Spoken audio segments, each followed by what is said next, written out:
নম্বর আমল হলো রাতে তারাবির নামাজ আদায় করা। রাতে কি আদায় করা ভাই? তারাবির নামাজ আদায় করা কি ফরজ না নফল? ফরজ না সুন্নত? সুন্নত, সুন্নতে মুআক্কাদা। নবী করিম সাল্লাল্লাহু আলাইহি সাল্লাম বলেছেন, মান কামা রমাদান ঈমানান ওয়া ইহতিসাবা গুফিরা লাহু মা তাকাদ্দামা মিন যামবি। যে ব্যক্তি রমজান মাসে রাতে দাঁড়িয়ে তারাবির নামাজ পড়বে তার পূর্বের সমস্ত গুনাহ খাতা মাফ করে দেওয়া হবে। এই জন্য তারাবির নামাজ পড়বো তো ইনশাআল্লাহ। তারাবির নামাজ 4G গতিতে হবে না 5G গতিতে?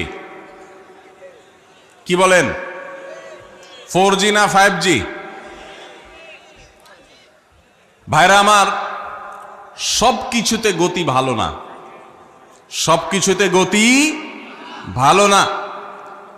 নেটের গতি যত বেশি হয় তত ভালো, কিন্তু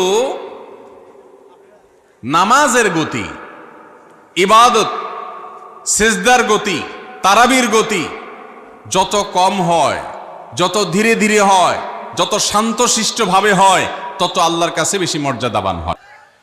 অতএব মহল্লার হাফেজ সাহেবদেরকে তাড়াতাড়ি নামাজ শেষ করার জন্য দৌড়ের উপর রাখবেন। ক্রিকেট খেলা আছে হুজুর, আজকে একটু খেয়াল রাখেন, বলবেন। ভাইরা আমার,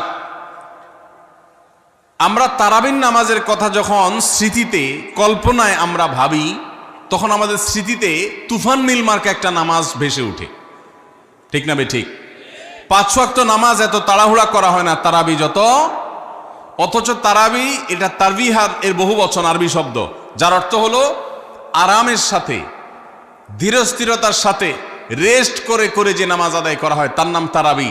নাম হলো আরামের সাথে করা, আর আমরা করি ব্যারামের সাথে তাড়াহুড়ো করে। এই জন্য এলাকা এলাকা তারাবি ধীরে ধীরে পড়ার জন্য উদ্যোগ নেবেন তো ইনশাআল্লাহ। ইমাম সাহেবদেরকে, হাফেজ সাহেবদেরকে উদ্বুদ্ধ করবেন, ভাই হুলস্থুল করবেন না, কি পড়েন কিচ্ছু বুঝি না, এমন টান দেন শেষে যায় শুধু ইয়ালামুন তালামুন, আর এটা শুনে মনে করেন যে এখন স্টপ হয়েছে, এখন রুকুতে যাইতে হবে। এই নামাজ কি নামাজ? এটা তামাশা। ভাইরা আমার, স্পিডে তারাবি না পড়ে যদি একটু ধীরে তারাবি পড়া হয়, সর্বোচ্চ 15 থেকে 20 মিনিটের ডিফারেন্স হবে, এর বেশি না। মাত্র 15 মিনিটের জন্য আপনার পুরো নামাজকে আপনি বরবাদ করছেন। দেশের বেশিরভাগ মসজিদগুলোতে তুফান মিল মার্কা তারাবি পড়া হয়। এই তারাবি আল্লাহর কাছে কতটা গ্রহণযোগ্য হবে, এটা যথেষ্ট প্রশ্নবিদ্ধ বিষয়। আল্লাহ তাআলা আমাদের সবাইকে ধীরস্থিরতার সাথে খুব শান্তভাবে তারাবির নামাজ আদায় করার তৌফিক দান করুন। চেষ্টা করা যাবে না ইনশাআল্লাহ। ভাইরা আমার,